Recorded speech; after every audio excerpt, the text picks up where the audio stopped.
Mr. Modi proved Rajnath Singh wrong is because the kids forced Mr. Modi to ensure that his minister resigned. We were fools to get carried away with Hindu and Muslims. Gen Zs won't. They are much more smarter than the older generation of this country. So when you're dealing with Gen Z, you better well have your facts right. When you're dealing with Gen Z, you better well get your facts at the table, get real with everything. You can't con them.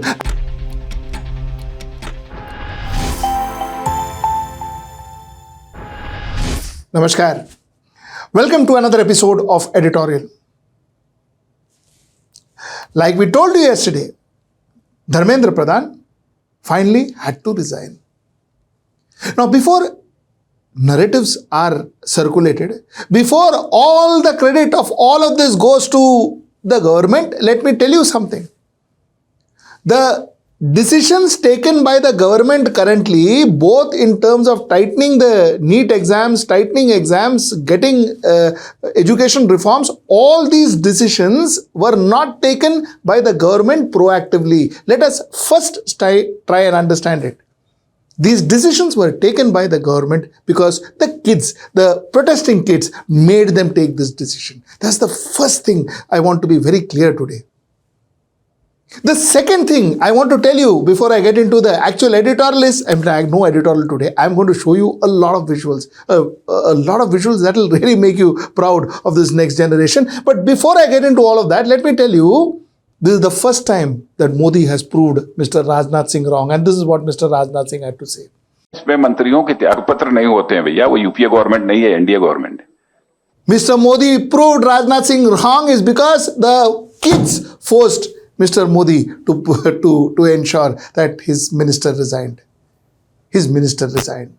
And his minister resigned because there was tremendous pressure. The minister resigned because had he not resigned, this would have escalated to a next level. And somewhere down the line, there was no choice left with Narendra Modi government but to get Dharmendra Pradhan to resign. Whatever one writes in the resignation letter could be a different issue, but this is a fact of life. And I guess almost every demand, I think slowly but steadily, will be met, agreed to by the government. This is the power of Gen Z, or somebody was saying Gen Ziddi. Now,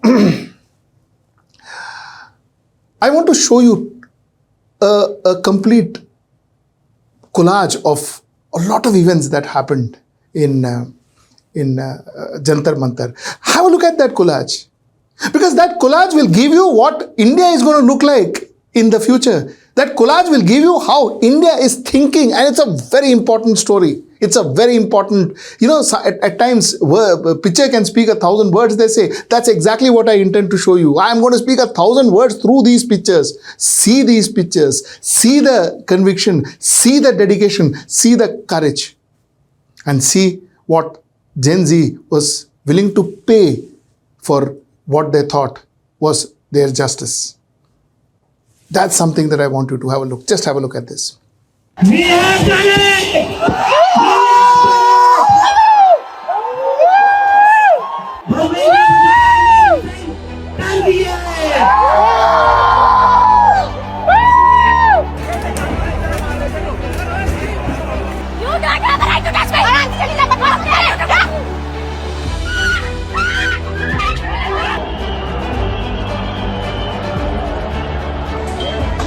police वाले भी पथराव कर रहे हैं, देखिए.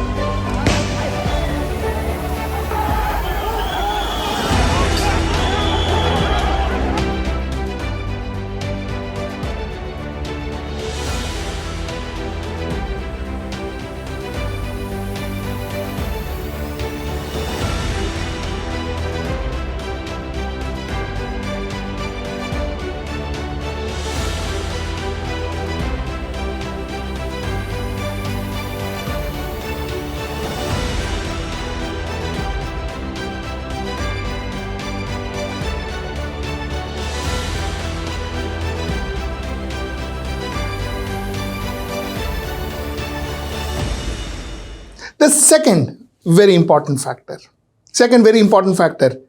BJP IT cell failed miserably. Mr. Shah and Mr. Modi should now hire better professionals for their IT cell. Failed miserably. The IT cell that actually made Bharatiya Janata Party, the IT cell that created all this narrative from 2014 in India for the Bharatiya Janata Party, that IT cell has now turned archaic. End of story. Not working. Definitely not in front of this Gen Z. Definitely not in front of this Gen Z. These guys, these kids were too good. Too good for them. A. B. Their IT cell has been failing them. Their IT cell has been failing them. They failed them in 2024 and then I don't think it has ever recovered. So, Bharatiya Janata Party depends on their IT cell as much as they depend on their governance. In fact, if my opinion is they depend more on their IT cell than they depend on their governance. So they better well work on their IT cell because their IT cell has failed them miserably. That's point number 2. Point number 3. Point number 3 is handling dissent. You see, Bharatiya Janata Party and especially Narendra Modi had this unique way of handling dissent. And that was ignoring dissent. That was punishing dissent. That was quashing dissent. This was the way they were used to. This was the way they had devised to handle dissent. Now that they have to unlearn. These kids changed the way dissent looks in India. Now, looking at those kids, learning from these kids, a lot of people currently are going to dissent very differently. A lot of people have been inspired by these kids. I tell you this, a lot of people have been inspired by these kids. Their sheer courage, they are willing to face anything to make their point. I think that is something that Bharatiya Janata Party is going to face very strongly in the future. So all this, I am not going to talk, I am not going to give press conference, I don't care, we won't resign, it is our way or highway and all that. This has to change. If this doesn't change, you will see more of this. And if you see more of this, I think Bharatiya Janata Party is in deep trouble. Let me tell you that. Point number 3. Point number 4. Gen Zs cannot be fooled. Gen Zs cannot be diverted. Gen Zs, you can't divert them to Hindu, Muslim, Mandir, Masjid. All this won't happen with Gen Zs. They're real. You better talk real to them.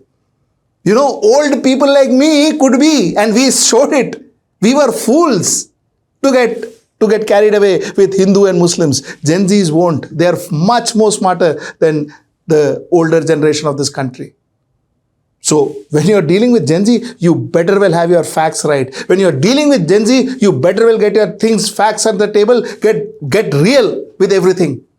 You can't con them. And the most important thing, I don't think this generation is about Hindu Muslims. I don't think this generation is about communal. I don't think this generation is about caste. I think this generation is about growth. I think this generation is about achievements.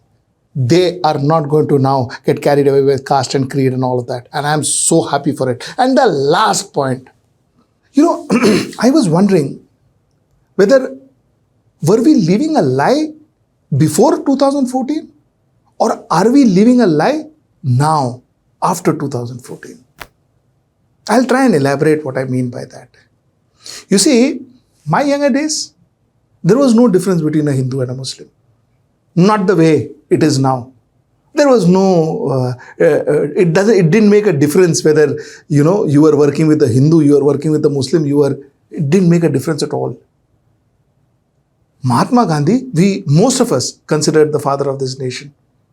We were in awe of that man. We were in awe of what he taught us.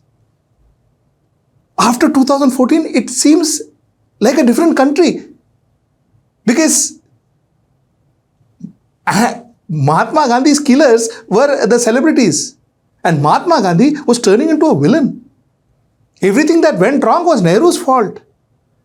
And most importantly, I think in every walk of life, professional, personal, entertainment, every walk of life, there was communalism. I was wondering, which was the real India?